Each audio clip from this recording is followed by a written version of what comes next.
আজ থেকে প্রায় 1400 বছর পূর্বে বলখের বাদশাহ ছিল, বাদশাহ ইব্রাহিম। নামটা কি? ইব্রাহিম বিন আদহাম। বাদশাহ থাকার পরেও তার রাজত্ব ছেড়ে দিয়েছেন। তিনি একজন আল্লাহর মস্ত বড় ওলি ছিলেন।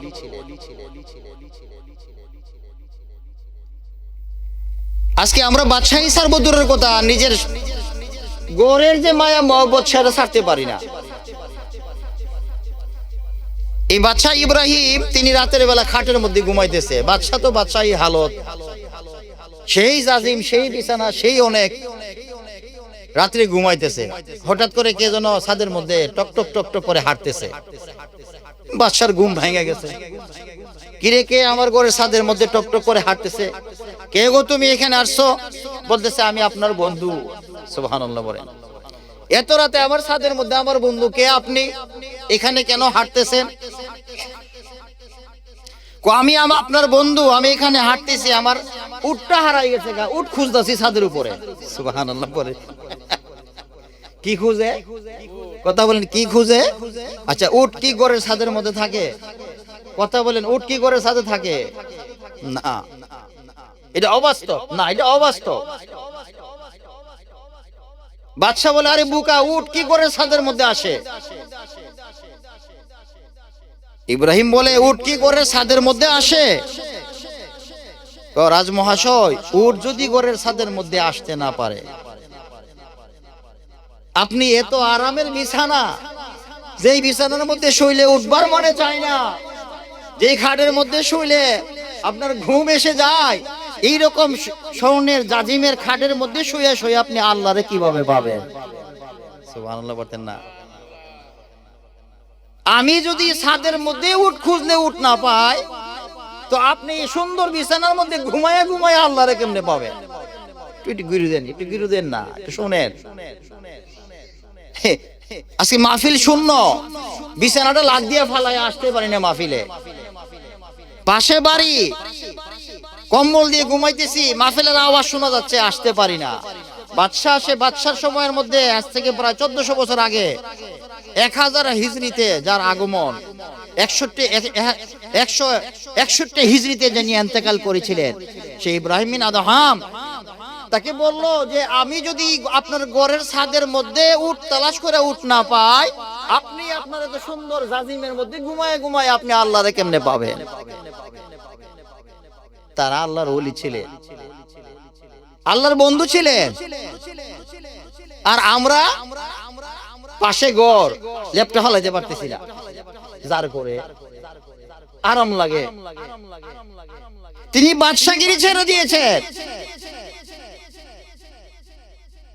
এই জাজিমের মধ্যে শুইলে এমনি শুয়ে যায়।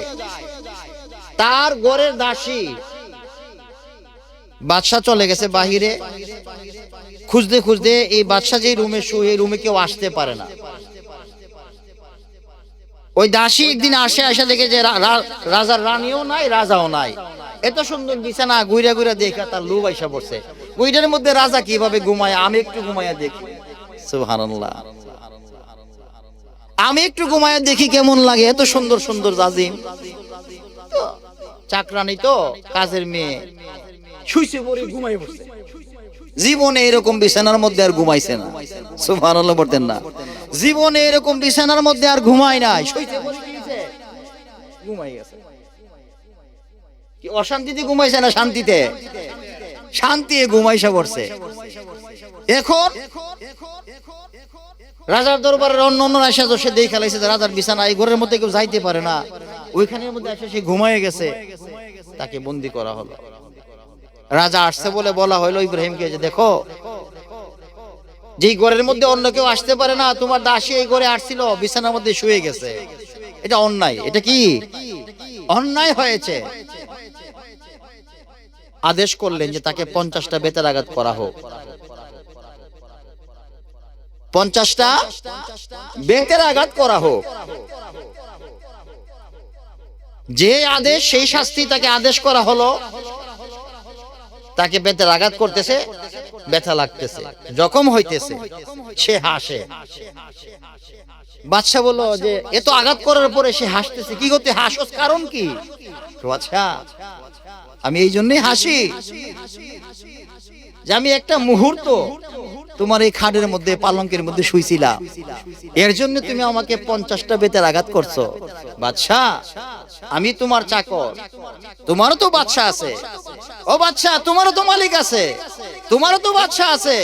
না জানি বাদশা, তুমি হাজার হাজার দিন, এত মাসের মাস তুমি জাজিমের মধ্যে ঘুমাইতেছো, তোমার বাদশা জানে তোমাকে কেমন বেতের আঘাত করে। আমি একটি মুহূর্ত ঘুমানোর কারণে যদি আমার উপরে 50টা বেতের আঘাত তুমি করতে পারো, তোমার বাদশা জানে তোমার উপরে কেমন বেতের আঘাত করে। এই জন্য আমি হাসতেছি। কি কথা বুঝতেছেন তো? অর্থাৎ ইব্রাহিম, তোমার তো আল্লাহ আছে, তিনি তো বাদশা। যে আল্লাহ তোমাকে এই পালঙ্গের মালিক বানাইলো, এই সুন্দর জাজিমের মালিক বানাইলো, বিছানার মালিক বানাইছে, সে আল্লাহ তো বাদশা মনিব। এই মনিবের জাজিমের মধ্যে আরাম করে তুমি মাসের পর মাস ঘুমাইতেছো। আমি একটা মুহূর্ত ঘুমানোর কারণে যদি আমার অন্যায় হতে পারে, আমার সাজা হতে পারে 50টা বেতের আঘাত। বাদশা, তোমার জানে কত সাজা হতে পারে। এই জন্য আমি হাসতেছি। ইব্রাহিম পরিবর্তন, তার ভিতরে ঢেউ আইসা গেল। আদেশ করলো যে তাও তাড়াতাড়ি চিকিৎসা করে নিয়ে আসো। আরে ঘটনা কি হলো? কথা তো সত্য। পরের দিন রাজদরবারের মধ্যে সবাইকে নিয়ে মিটিং বসছে। মিটিং বসে হঠাৎ করে একজন মুসাফির, কোয়া নাই, বার্তা নাই, কথা নাই, বুদবুদ করে এসে ঘরের ভিতরে প্রবেশ করলো। রাজদরবারের ভিতরে এসে ঢুকে গেছে। কি ব্যাপার কেউ সাহস করতেছে না কথা বলার জন্য। কে গো তুমি এখানে চলে আসছো আমার এই রাজদরবারের ভিতরে? এখানে তো অন্য কেউ আসতে পারে না। বলতেছে যে আমি একজন মুসাফির, ভাবছে এটা মুসাফির খানা, এই জন্য তোমার রাজদরবারে তোমার এখানে আসছি। মুসাফিরের লঙ্কর খানা, সরাইখানাতে আমি আসছি। কারণ সরাইখানার মধ্যে ওই সময়ের মধ্যে মুসাফিররা থাকতো, খাইতো, এটা তাদের জন্য একটা বাসস্থান ছিল। রাজা বলতেছে তুমি কি দেখো না এটা রাজদরবার? তুমি বলতেছো সরাইখানা, এটা রাজদরবার, আমি রাজা। না, রাজদরবার না, এটা সরাইখানা। কেন? তোমার আগে এখানে কে ছিল? আমার পূর্বে আমার শ্বশুর ছিলেন, আমার আব্বা ছিলেন, তার পূর্বে তার আব্বা, তারা এখন কোথায়? তারা তো সবাই কবরে। সবাই কোথায়? কবরে। তুমি আজকে এখানে আসো, তো আমি মুসাফির মানুষ, আমি এখানে আসছি, একটু সময় পরে চলে যাব। তারাও তো তোমার এখানে আগে ছিল, তারপরে আরেকজন ছিল, তারপরে আরেকজন ছিল, তারা এখন চলে গেছে। সুতরাং চলে গেছে, তুমি আসো। আমিও এখানে অল্প সময়ের জন্য আসছি, আমিও চলে যাব। এটা মুসাফির খানা ছাড়া আর কিছুই হইতে পারে না। এটা সরাইখানা ছাড়া আর কিছুই হইতে পারে না, রাজদরবার হতে পারে না, এটা সরাইখানা। এই কথা বলে সে দৌড়াইয়া বাইরে হয়ে যেতে। রাস্তার ভিতরে ভূমিকম্পের মতো শুরু হয়ে গেছে, পরিবর্তন। ইব্রাহিম আদহাম পিছনে দৌড়াইলেন। দৌড়তে কে গো তুমি? তোমার পরিচয় দাও, পরিচয়টা তোমার জানতে চাই। অনেক দূর পরে ওনাকে ধরলেন, বলতেছেন আপনি কে? বলতেছে আমি হযরতে খিজির আলাইহিস সালাতু ওয়াস সালাম। যে খিজির আলাইহিস সালামের ব্যাপারে হাদিসে রয়েছে, কোরআনে রয়েছে, কোরআনে সূরা কাহফে আলোচনা রয়েছে। বলে হুজুর আপনি বলতেছেন এটা মাসিক তরজমানের থেকে আমি ঘটনাটা কোট করেছি।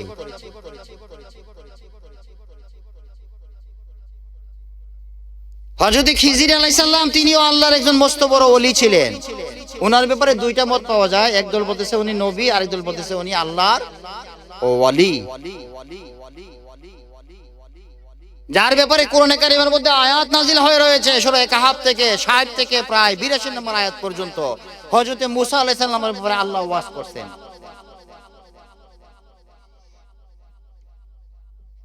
হযরত মুসা আলাইহিস সালাম আল্লাহর বড় পয়গম্বর ছিলেন।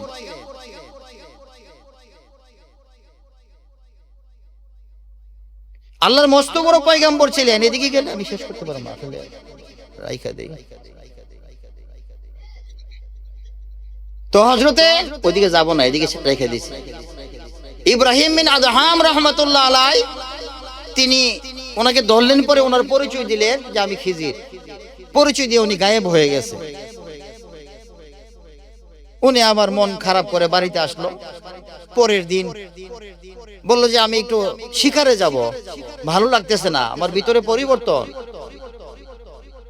উনি বলকের বাদশা, উনি বাহির হয়েছে শিকার করার জন্য। উনি যখন ওনার সাওয়ারি নিয়ে বাইরে হইলেন, হঠাৎ করে একটা হরিণ দেখা যায় সামনে। উনি তীর খুলছে, তীর দিয়ে শিকার করবে। এই মুহূর্তে হরিণের জবান খুলে গেছে। বলতেছে, ইব্রাহিম, আল্লাহ তোমাকে এই কাজ করার জন্য সৃষ্টি করে নাই, আল্লাহ তোমাকে এই কাজ করার জন্য বানায় নাই। ইব্রাহিম বিন আদহাম রাহমাতুল্লাহ আলাইহি তার চোখ খুলে গেল যে হরিণ জীবনে কথা কয় না, আজকে হরিণে কথা কয়, কারণ কি?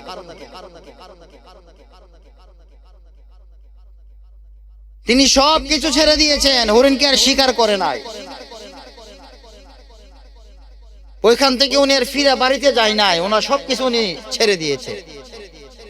ছেড়ে দিয়ে উনি ওনার রাজ পোশাক খুলে ফকিরের যে পোশাক, এই লেবাস পরে উনি বাইরে থেকে আউট হয়ে গেছে। সুবহানাল্লাহ। একদম গায়ে, কোনো খবর নাই। বাদশাহ ছাড়া রাজ দরবার চলতেছে। ওই দিক দিয়ে রাজার লোকেরা তালাশ করতেছে, উনি কোথায় আছে, উনি কোথায় আছে, রাজা কোথায় আছে। হ্যাঁ, তিনি আল্লাহর ইবাদত করে একটা জঙ্গলের মধ্যে। তিনি যখন জঙ্গলে গেছেন, ওই জঙ্গলের মধ্যে ওনার আল্লাহর পক্ষ থেকে তার জন্য খাবার আসতো। সুবহানাল্লাহ। এই খাবারের ঘ্রাণে পুরা জঙ্গল মানে ঘ্রাণ হয়ে যাইত। কিন্তু ওই জঙ্গলের মধ্যে আরেকজন লোক ছিল, তিনি গরুর ঘাস কাটতো। গরুর ঘাস কাটতো, ওনার টাপা দিয়ে ঘাস কাটতো। উনি ওনার টাপা ছেড়ে দিয়ে, ঘাস ছেড়ে দিয়ে জঙ্গলের মধ্যে এসে আল্লাহর ইবাদত করতে করতে আল্লাহর ওলি হয়েছে। সুবহানাল্লাহ। তার জন্য আসতো দিলি 2টা রুটি। আল্লাহর পক্ষ থেকে কয়টা রুটি আইতো? 2টা রুটি তিনি খাইতেন, এর মধ্যে তিনি সন্তুষ্ট থাকতেন। কিন্তু যখন ইব্রাহিম বিন আদহাম তার রাজ দরবার ছেড়ে দিয়ে ওই জঙ্গলের মধ্যে চলে আসছেন, ওইখানে আল্লাহর পক্ষ থেকে তার জন্য সুবাসিত খাবার আসতো। আর এই সুবাসিত খাবারের গন্ধ, ওই যে ঘাস কাইটা উনি যে ছেড়ে দিয়ে আল্লাহর ওলি হয়েছেন, তার নাক পর্যন্ত চলে যাইতো, শয়তান আসছে ধোঁকা দেওয়ার জন্য। যে দেখো, তুমিও আল্লাহর ওলি, যেই ব্যক্তি আছে সেও আল্লাহর ওলি, তার জন্য আল্লাহর পক্ষ থেকে কত নাজ নিয়ামত খাবার আসে, সুগন্ধ। তোমার জন্য আসে মাত্র 2টা রুটি। কয়টা রুটি? 2টা রুটি। কত তো ঠিকই। যিনি ঘাস কাটতো তিনি বলতেছেন যে দেখো, ওগো আল্লাহ, তুমি আমার, শয়তানের কথা কানে নিছে, বলে আল্লাহ তুমি আমার সঙ্গে এরকমটা করলা। সে আজকে আসতে না আসতে তার জন্য এত সুন্দর খাবার, যে খাবারের ঘ্রাণে সমস্ত জঙ্গল ঘ্রাণিত হয়ে গেছে, আর আমার জন্য শুধু 2টা রুটি। আল্লাহ তুমি আমার উপরে বুঝি এরকম বেইনসাফ করলা। নাউজুবিল্লাহ। তার জন্য তো ভালো খাবার, আমার জন্য 2টা রুটি কেন? বলতেছে দেখো, তুমি তো শুধুমাত্র একটা ঘাসের টুকরি, ঘাসের টাপা, এটাকে শুধু ছাড়ছো। তোমার জন্য এই 2টা রুটি বেশি। আর ইব্রাহিম বিন আদহাম তার রাজ দরবার কি দরবার লাথি মেরে ফেলে দিয়েছে। তুমি শুধুমাত্র একটা গাছের টুকরি, ঘাসের একটা টুকরি, এটাকে তুমি ফেলে দিয়েছো। এটা সর্বোচ্চ 20 টাকা 50 টাকার মাল, আর সে লক্ষ লক্ষ কোটি কোটি টাকার যে সম্পদ, রাজ দরবারকে লাথি মেরে ফেলে দিয়ে সে আমাকে সন্তুষ্ট করেছে। তার জন্য যদি এই খাবারের ব্যবস্থা না হয়, তার জন্য আমি আরো 12টা করার কথা ছিল। সুবহানাল্লাহ। সুতরাং তুমি তো এই 2 রুটি তোমার জন্য বেশি, সুতরাং যাও, তুমি তোমার এই টুকরি নিয়ে তুমি ঘাস কাটতে চলে যাও, দরকার নাই। তর্জমান থেকে আমি এই কথাগুলো কোট করেছি।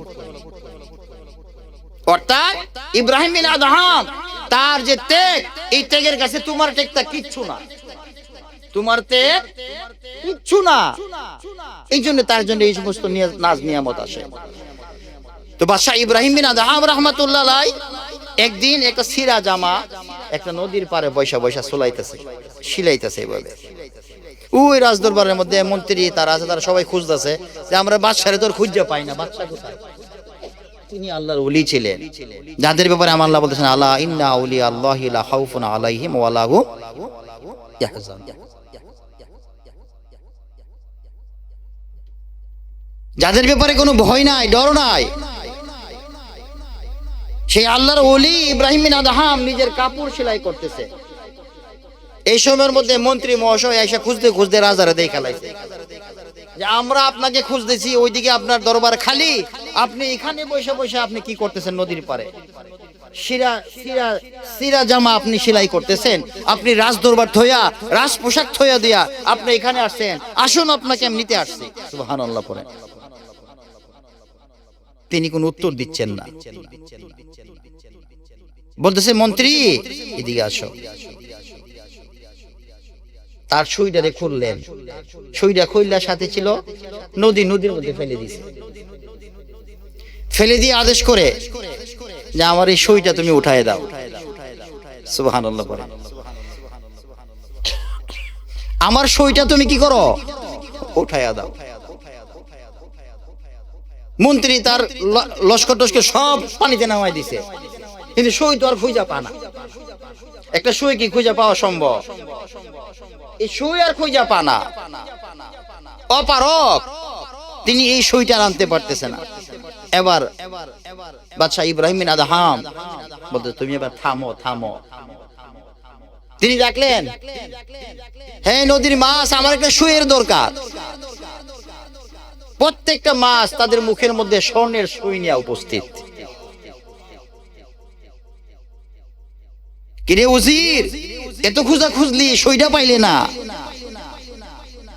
আমি বলতে দেরি হয়েছে, আমার জন্য স্বর্ণের সুই নিয়ে আসতে দেরি হয় নাই। তুই কি কিছু বুঝছস? তুমি কি কিছু বুঝতে পারছো? বাদশাহ আদহাম বলেন যে, হে মাছ, আমার এই স্বর্ণের সুইয়ের দরকার নাই, আমার যে পিতলের সুই আছে ওই সুইটাই তুমি আইনা দাও। তারা খুঁজা পানা, আর তিনি উপর থেকে আদেশ করে মাছ সুই আনার জন্য। একটা মাছ ওই যে সুইটা বলেছিল সেটাকে খুঁজা উঠায় নিয়ে আসছে। বাদশাহ ইব্রাহিম আদহাম সুইটা হাতে নিলেন, নিয়ে বলতেছে, উজির, তুমি আমাকে সিংহাসনে নিয়ে বসানোর জন্য তুমি প্রস্তাব দিয়েছো, সিংহাসনে নেওয়ার জন্য। উজির, এত খুঁজলা, সুইটা পাইলা না, আর আমি এখানে বসে সুইয়ের কথা বললাম, সুই নিয়ে আসছে। উজির, আমার এইটা বালা না ওইটা বালা?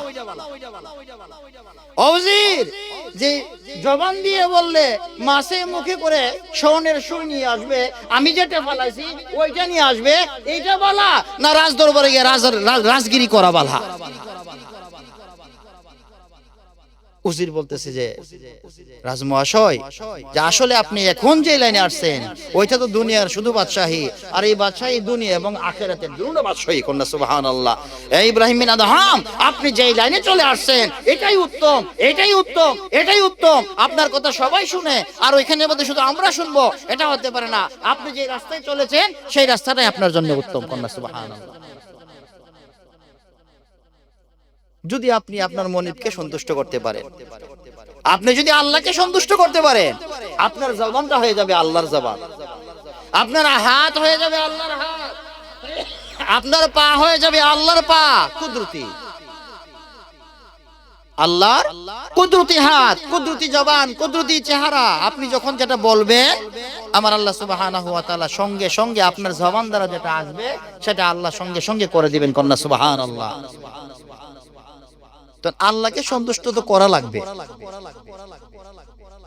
আল্লাহকে সন্তুষ্ট করা লাগবে। যেরকম ভাবে বলকের বাদশা নিজের বাদশাহী ছেড়ে দিয়ে আল্লাহকে সন্তুষ্ট করেছেন, জঙ্গলে জঙ্গলে রয়েছেন, আল্লাহর ইবাদত করেছেন। আজকে বাড়ির পাশে মাহফিল, আমার পাশাপাশি এতগুলা ঘর, আমরা নিজের এই যে কম্বলটা দেখা নিয়ে ফালাইয়া মাহফিল আসতে পারি না, তো আমরা কিভাবে আল্লাহকে পাবো? বাবারা বাইরে কি কষ্ট লাগতেছে? আমরা আল্লাহকে কিভাবে পাবো? নিজের জানটাকে গেলে শান্তি দে, আরাম দে। এখন তো গরম পানি, ঠান্ডা পানি লাগে না, গরম পানি প্রত্যেকের ঘরে ঘরে আছে, হিটার আছে, সব টাটকা খাবার। কারেন্টে দিলে ভাত পাক হয়ে যায়, কারেন্টে দিলে তরকারি পাক হয়ে যায়, কারেন্ট দিলে গরম পানি হয়ে যায়। এত আরামের পরেও মসজিদের মধ্যে ফজর নামাজের সময় মুসল্লি থাকে 5 জন। মসজিদে মুসল্লি থাকে কয়জন? 5 জন। তো আল্লাহকে যদি পেতে হয়, যেরকম ভাবে বলকের বাদশা নিজের বাদশাহী ছেড়ে দিয়ে আল্লাহকে সন্তুষ্ট করেছে, তো আমাকে আজকে মাহফিলে ওইভাবে আসার দরকার ছিল, মাহফিলে বসার দরকার ছিল। আমার পাশে আমরা মাহফিল নারায়ে তাকবীর, জোরে নারায়ে তাকবীর, নারায়ে রিসালাত, নারায়ে রিসালাত, আহলে সুন্নাত ওয়াল জামাত। প্রধান বক্তার আগমন, প্রধান বক্তার আগমন। সম্মানিত উপস্থিতি, ভাই আয়েশা পড়ছে আমাদের গ্রামের রত্ন। আসলে আমাদের এখানের মধ্যে আরো মানুষের উপস্থিতি দরকার ছিল। হ্যাঁ, আল্লাহ আমাদের সবাইকে হেদায়েত করুক, আর আমরা যেন আল্লাহকে পাওয়ার জন্য যে রাস্তা, যে তরিকা, সেই তরিকা যেন আল্লাহ আমাকে আপনাকে কবুল করে। আমরা বলি আমিন। আমি আর সামনে দিয়ে যাচ্ছি না, আমাদের আরো বাহিরের বিদেশি মেহমানরা আসছে, ওনারা আলোচনা করবেন, আমরা থাকবো, আলোচনা শুনবো। আল্লাহ আমাদেরকে আজকে আলোচনা থেকে আমাদের যে জীবনের সমস্ত গুনাহ আছে, যেভাবে বলছিলাম যে গুনাহ রাইখা দিছে, এই গুনাহ যেন আল্লাহ আমাদের কাছ থেকে রাইখা দিয়ে ক্ষমা করায় দিছে, বলে আমিন। ওমা আলাইনা ইল্লাল বালাগ ওয়া আখিরু দাওয়ানা আনিল হামদুলিল্লাহি রাব্বিল আলামিন। আসসালামু আলাইকুম ওয়া রাহমাতুল্লাহি ওয়া বারাকাতুহু।